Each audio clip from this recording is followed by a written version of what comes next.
नमस्कार। India debate में आप सबका स्वागत है। मैं हूं आशुतोष पाठक। चारवाक के देश में ऋणम कृत्वा घृतम पिबेत जावत जीवेत सुखम जीवेत। ये तो हमारे यहाँ की दर्शन रही है, एक दर्शन, कई दर्शनों में से एक दर्शन। लेकिन अमेरिका का दर्शन बड़ा अद्भुत है। अभी तक आपको लग रहा होगा कि भारत पूरी तरह से ट्रैप हो गया है, भारत की स्थिति बहुत अच्छी नहीं है। लेकिन आपके लिए एक खुशखबरी लाया हूं कि कैसे ट्रंप मोदी के सामने घुटने टेकेगा और टेकने पर मजबूर हो गया है। कुछ आर्थिक चर्चा हो जाए तो थोड़ी रिलीफ होगी आपको। अमेरिका का कर्ज, अमेरिका का डेट 40 ट्रिलियन डॉलर क्रॉस कर गया है। कितना? 40 ट्रिलियन डॉलर। भारत का कितना डेट है? 3 ट्रिलियन टू 3.5 ट्रिलियन, लगभग 200 लाख करोड़ का भारत का भी डेट है। इसके बियॉन्ड एक और डेट है भारत के ऊपर, वो है 752 बिलियन डॉलर का, लगभग 11 खरब रुपए। इन टर्म्स ऑफ रुपीज लगभग 11 खरब। बहुत कर्जा है भारत के ऊपर, बहुत कर्जा है। ये बाहरी कर्जा है जो हमने लिया हुआ है 11 खरब। और ये जो टोटल इंटरनल खर्चा है उसका आंकड़ा है 3 से 3.5। लेकिन अमेरिका का कर्जा कितना है? 40 ट्रिलियन। इकोनॉमी बड़ी है, वो अलग विषय है, लेकिन 40 ट्रिलियन का कर्ज है।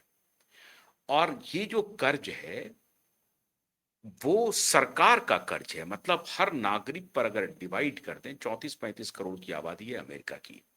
अब इसी से आप अंदाजा लगा दीजिए, सैकड़ों साल लग जाएंगे अगर एक नागरिक को कर्ज चुकाने के लिए कहा जाए तो। सरकार भी ये कर्ज नहीं चुका सकती है। अब अमेरिका की वो स्थिति नहीं, और ये बड़े दिनों से चली आ रही है। First world war, second world war के बाद अमेरिका ने कोशिश की एक नई रणनीति बनाने की, जिसमें उन्होंने पूरी दुनिया के देशों को शामिल किया और उसके बाद डॉलर का खेल शुरू किया। और डॉलर का खेल इसलिए शुरू हुआ क्योंकि जो एनर्जी है, एनर्जी, ऊर्जा, ऊर्जा को अमेरिका ने एक प्रकार से कब्जा किया। एक तो अपना बहुत बड़ा प्रोड्यूसर है ऊर्जा का, पेट्रोलियम, गैस, इस सब का बहुत बड़ा प्रोडक्शन है उनके पास। और दूसरी, जहां जहां इस तरह की ऊर्जा के प्रोडक्शन के स्रोत हैं वहां उन्होंने अपना आधिपत्य जमाने की पूरी कोशिश की।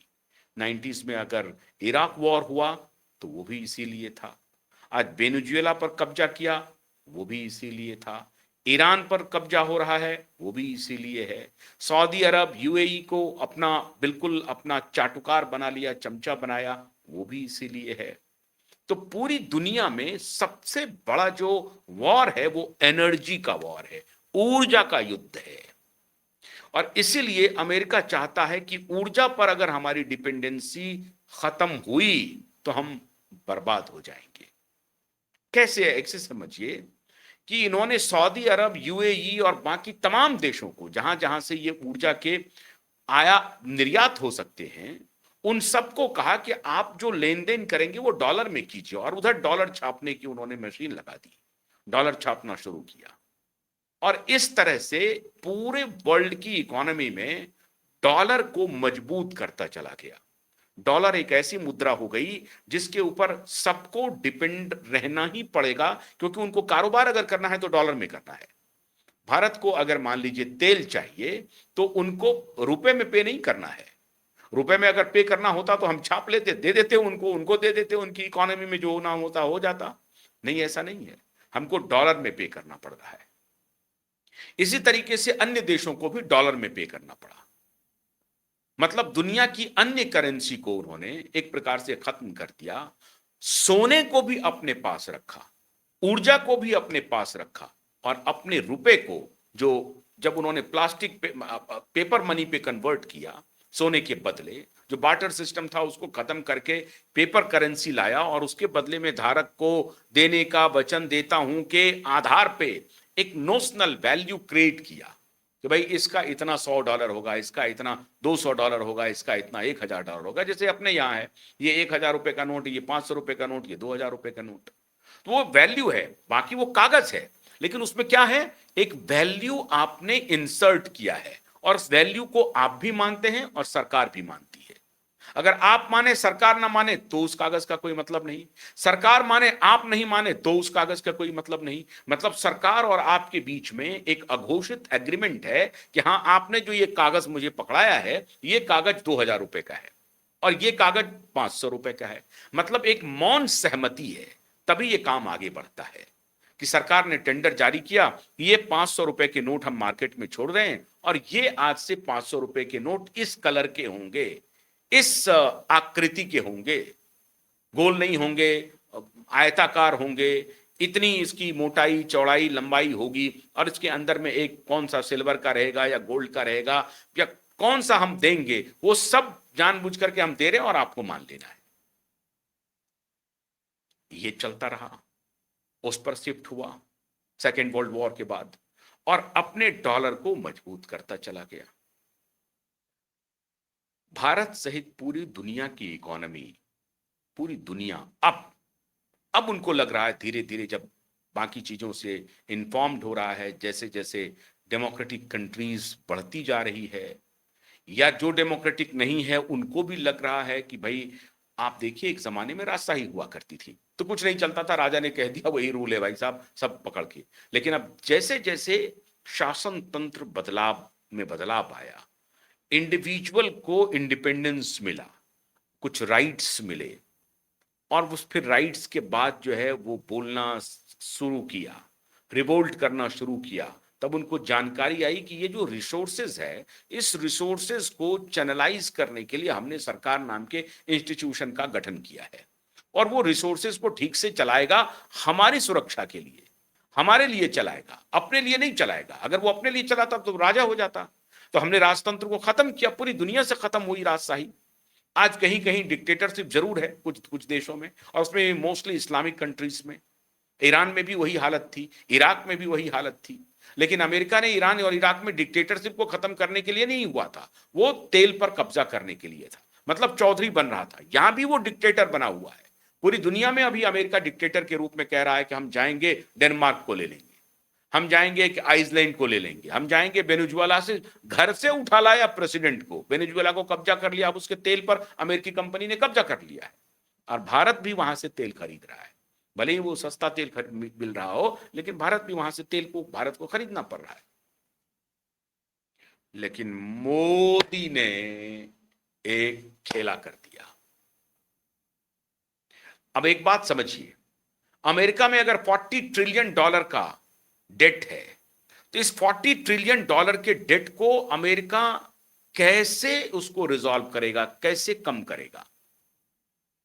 अगर कम करने की कोशिश करेगा तो स्लो डाउन होगा, स्लो डाउन होगा तो पूरी इकोनॉमी ध्वस्त हो सकती है, मंदी आएगी, बड़ी बड़ी कंपनियां आर्थिक तंगियों में जा सकती है और अगर अमेरिका आर्थिक तंगियों से गुजरा तो भारत को भी दिक्कत हो सकती है एक सर्टेन सेक्टर्स में। लेकिन मोदी अब धीरे धीरे धीरे धीरे, देखिए 75 60 70 वर्षों में भारत ने इस दिशा में कोई ध्यान नहीं दिया। ये कोविड के बाद उनको थोड़ी थोड़ी आहट हुई, जब इंटरनेशनल सप्लाई चेन डिसरप्शन हुआ तब उनको लगने लगा और फिर उनको लगा कि भाई आत्मनिर्भर भारत हम डुगडुगी तो बजा रहे हैं, कुछ कर नहीं रहे हैं और कर भी नहीं सकते थे क्योंकि हमने अपनी पूरी डिपेंडेंसी फॉरेन पर ठोक रखी है, हम उससे अलग हो ही नहीं सकते। हमारे यहां नैरेटिव क्या चलता था, world is a global village, हम अकेले नहीं रह सकते हैं, हम अकेले खड़े नहीं रह सकते हैं। इस नैरेटिव को आगे बढ़ने दिया गया। चाइना तो अकेले रह रहा है, रसिया तो अकेले रह रहा है, वो कह रहा हम रह लेंगे, उन्होंने तरीका ढूंढा ना। अब आप कहेंगे कि भाई एनर्जी एफिशिएंट है, आपके पास भी मौका था, आपने क्यों नहीं किया? अब मौका आ रहा है, अब आपने 2030 तक का एक लक्ष्य रखा है, मैं बताने जा रहा हूं। और अगर 30 को अगर मान लीजिए 2047 तक जो बात कह रहे हैं मोदी, तो उससे कम से कम 15 लाख करोड़ रुपए का सालाना बचत होने का खेल चल रहा है। 15 लाख करोड़ छोटा होता है क्या? हर साल 15 लाख करोड़ रुपए आप बचा लेंगे अगर ऐसा हो गया। और इसीलिए मोदी को पूरा यकीन है कि 2047 तक हम विकसित भारत हो जाएंगे और फिर उनको हमारे दर पे आना पड़ेगा, नाक रगड़ना पड़ेगा। माल बेचेंगे कहां? क्योंकि आपने एक तरफ तो डीपॉपुलेशन के लिए एजेंडे बढ़ा दिया बिल गेट्स को। हमारे यहां तो ऐसा नहीं है। हमारे यहां तो तुमने सुनामी भी ले आया, महामारी भी ले आया, तब भी हम बचे हुए हैं। हमारा पॉपुलेशन अभी बचेगा अगला 100 साल तक, हमारा जो साइकिल है। हालांकि ये डिक्लाइनिंग ऑन द राइज है ये पॉपुलेशन। इसको एलन मस्क और जैक मा दोनों कह रहे थे कि पॉपुलेशन बर्स्ट कर रहा है, मतलब पॉपुलेशन डिक्लाइन कर रहा है। अगर आप ऐसे देखें कि एक परिवार में पहले 5, 7, 10 बच्चे होते थे, आज एक परिवार में एक बच्चे हैं। अगर उसका फिर 50 ईयर्स का डाउन द लाइन साइकिल करा चला लें तो 50 से 100 वर्ष के बीच में वो परिवार खत्म हो जाएगा। आप समझ रहे हैं इस तथ्य को? और ये परिस्थिति तेजी से भारत में बढ़ती जा रही है और इसीलिए बिल गेट्स की नजर है, इसीलिए भारत में जमीनों का जो है सो ऑनलाइन किया जा रहा है। क्योंकि वो बहुत एक वन ऑफ द लैंडलॉर्ड है वो अमेरिका में, इसलिए यहां आकर के वो कृषि में घुसने की खेल चला रहा था। इसलिए जो कुछ भी कह लीजिए, कृषि आंदोलन को जैसे भी कह लीजिए, भगाया इस बिल गेट्स को। और फिर मोदी को भी बाद में ये बात समझ में आ गई। मोदी को बाद में ये बात समझ में आई कि हाँ, ये मामला कुछ गड़बड़ है। होता है नेताओं से कभी कभी भूल होती है। मोदी भी समझ गए कि हाँ, ये चाल तो कुछ अलग है, खेल तो कुछ दूसरा है। ये हमारे किसानों को कह रहे हैं कि हम किसानों की लाइफस्टाइल को ऊपर बढ़ाने के लिए कॉर्पोरेट कोलैबोरेशन करेंगे और उसके बाद उनको कौन सा उपजाने के लिए देंगे सामान जो जेनेटिकली मॉडिफाइड है, जिसकी गुणवत्ता बिल्कुल खत्म है, उसमें कोई पौष्टिक गुण नहीं है। ऐसे प्रोड्यूस हम करवा देंगे किसानों से और फिर उसके बाद हम 1 साल, 2 साल, 5 साल, 10 साल के अंतराल में उसको अपना गुलाम बना लेंगे। ये बाद में समझ में आई मोदी को और मोदी ने फिर रास्ता अलग कर लिया। अब मोदी ने एक मास्टर स्ट्रोक चल दिया है मित्रों, मास्टर स्ट्रोक। और ये बहुत अच्छा स्ट्रोक है। ये मोदी को चलना ही चाहिए, बल्कि भारत का कोई भी प्रधानमंत्री होता तो ये चले बगैर रह नहीं सकता था। लेकिन अभी तक तो रहा नहीं। अभी तक तो ये लोग अय्यासी करते रहे साहब, अय्यासी करते रहे। हमारी पूरी डिपेंडेंसी उनके हाथों पर। आप जिसको अभी तक कह रहे थे कि हिस्ट्री विल जज मी, हिस्ट्री विल जज मी, वो हिस्ट्री विल जज मी बस एक ओपन तो किया, लेकिन हम पूरे उनके हाथों में चले गए, पूरे उनके हाथों में चले गए, हिस्ट्री विल जज मी के हाथों में। उन्होंने सारा पूरा सिस्टम उनको कब्जा करने दिया, आज भी उसी कब्जे में है। लेकिन धीरे धीरे अब मोदी कोशिश कर रहे हैं कि रास्ता बदला जाए। एक सिंपल एग्जांपल देखिए, 2030 तक भारत ने एक लक्ष्य रखा कि लगभग 30 से 35 लाख व्हीकल कंप्लीटली कन्वर्ट हो जाए इलेक्ट्रॉनिक व्हीकल में। अगर इतना भी हो गया तो सालाना 1 लाख करोड़ रुपए का बचत करने लगेंगे आप।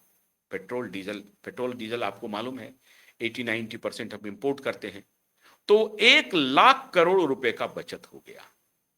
अब इस साल और बल्कि इस महीने आप हैरान हो जाएंगे,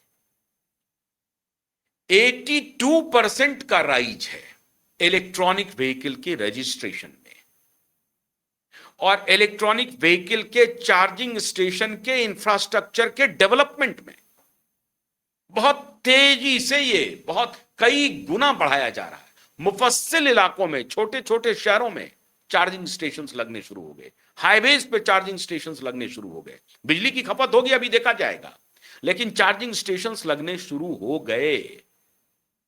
पेट्रोल लॉबी इस पूरी टेक्नोलॉजी को पीछे ढकेल रही थी, उसे आगे आने नहीं दे रही थी।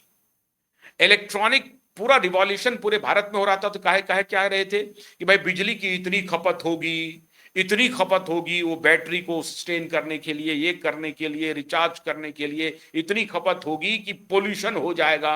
थर्मल इलेक्ट्रिसिटी हमें जनरेट करने पड़ेंगे, सोलर करने पड़ेंगे, विंड करने पड़ेंगे, हाइडल करने पड़ेंगे। करो भाई, करेंगे, बस तुम्हारी डिपेंडेंसी तो हटेंगे, हमारे यहाँ हाइडल भी हम कर सकते हैं, हम सोलर भी कर सकते हैं, हम विंड भी कर सकते हैं, हमारे यहाँ थर्मल भी, हम ठीक है कोल हम थोड़ा बहुत इंपोर्ट करते हैं, ये बात सही है। तब भी इतनी डिपेंडेंसी तो तुम्हारे ऊपर नहीं होगी, और हम कोशिश कर रहे हैं सोलर पर चलते चले जाएं। और अगर हमने ऐसा कोई टेक्नोलॉजी विकसित कर लिया जो सोलर चार्जिंग पर हमने लगा दिया, फिर तो और भी अच्छी बात हो जाएगी। एक बार आपका मैन्युफैक्चरिंग कॉस्ट होगा, फिर रखरखाव का खर्च होगा, ये बात सही है, वो भी बहुत सस्ता नहीं है। लेकिन पेट्रोल और डीजल पे न सिर्फ डिपेंडेंसी है, बल्कि अगर वो हमको बंद कर देगा तो हमारा सब कुछ बंद हो सकता है, हमारा सब कुछ बंद हो सकता है।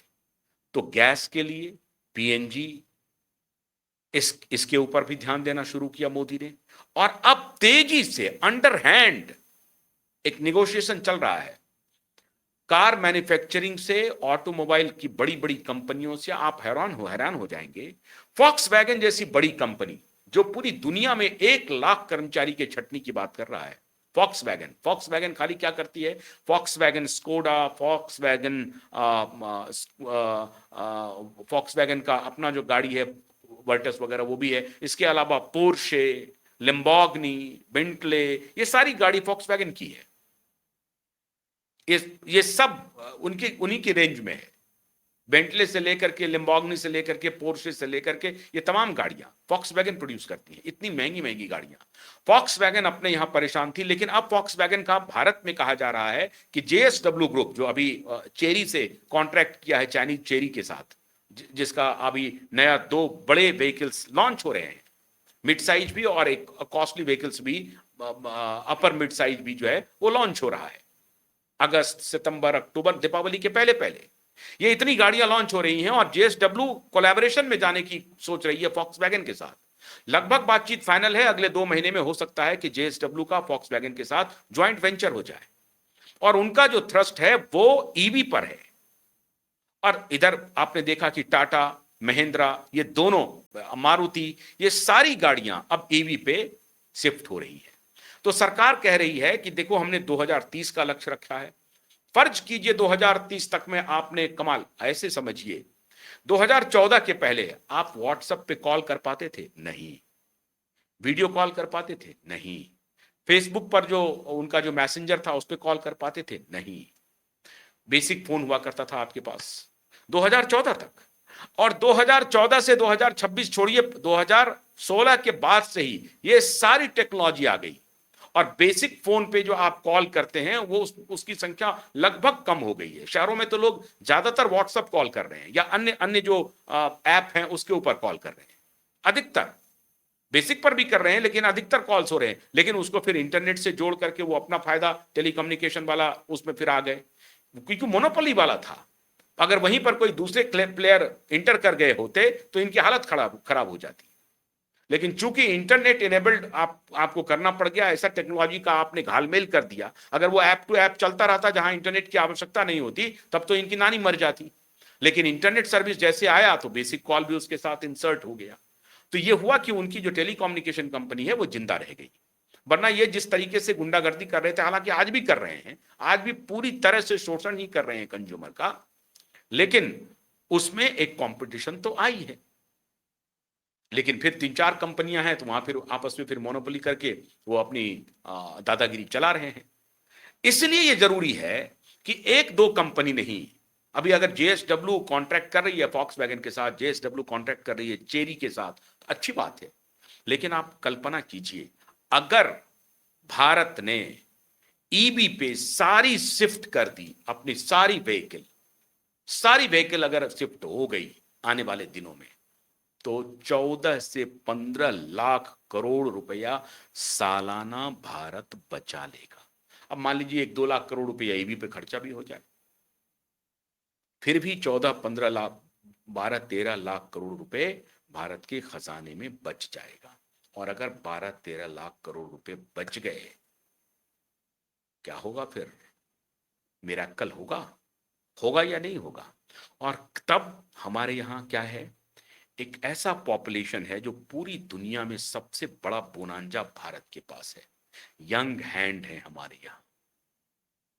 30 वर्ष से कम आयु के जो हमारे यहाँ आबादी है वो 65% से ज्यादा है। तो ये यंग हैंड कामगार हैंड है।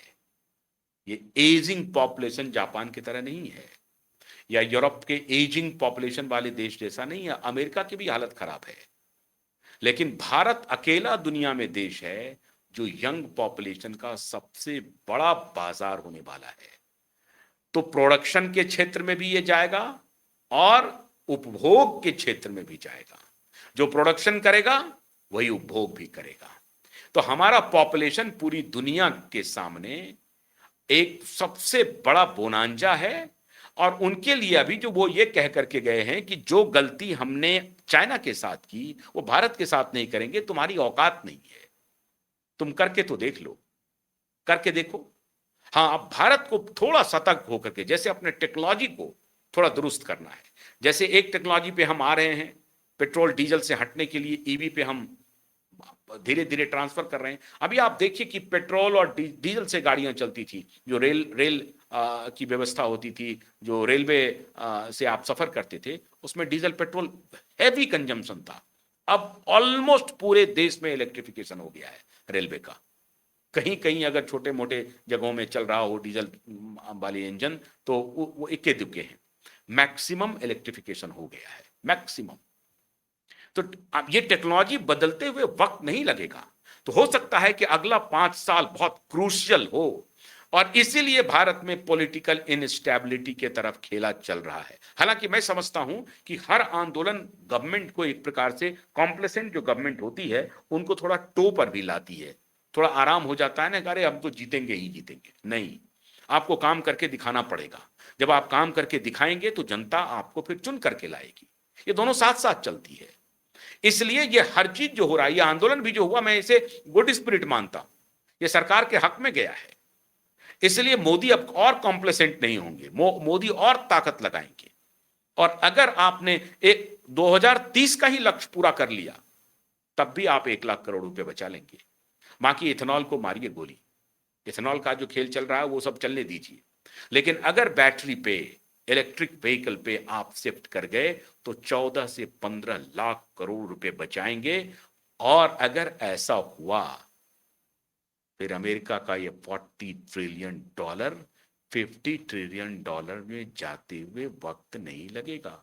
और अगर भारत ने थोड़ा अपने आईटी सेक्टर्स को थोड़ा सा पंप कर दिया, हमारी बेस्ट ब्रेन अमेरिका छोड़कर भारत आए और अपनी ताकत लगा दी, वो नाको चने चबाने लगेंगे। स्पेस टेक्नोलॉजी में हम किसी से कम नहीं हैं। और बाकी जो इंटरनल टेक्नोलॉजी है, हमारा कंप्यूटर एंड अदर्स जो है, उसमें अगर हमने ताकत लगा दी तो फिर हमें विश्व गुरु और आर्थिक शक्ति और बड़ी शक्ति बनने से, सुपर पावर बनने से दुनिया में कोई रोक नहीं सकता। तो धीरे धीरे मोदी चाल तो चल रहे हैं। देखिए, आपको अभी समर्थन करना चाहिए। मोदी रहते या कोई और भी सरकार रहते, आप सरकार को इम्पेटस दीजिए, उनको समर्थन दीजिए, कहिए कि सही रास्ते पर काम करते रहिए।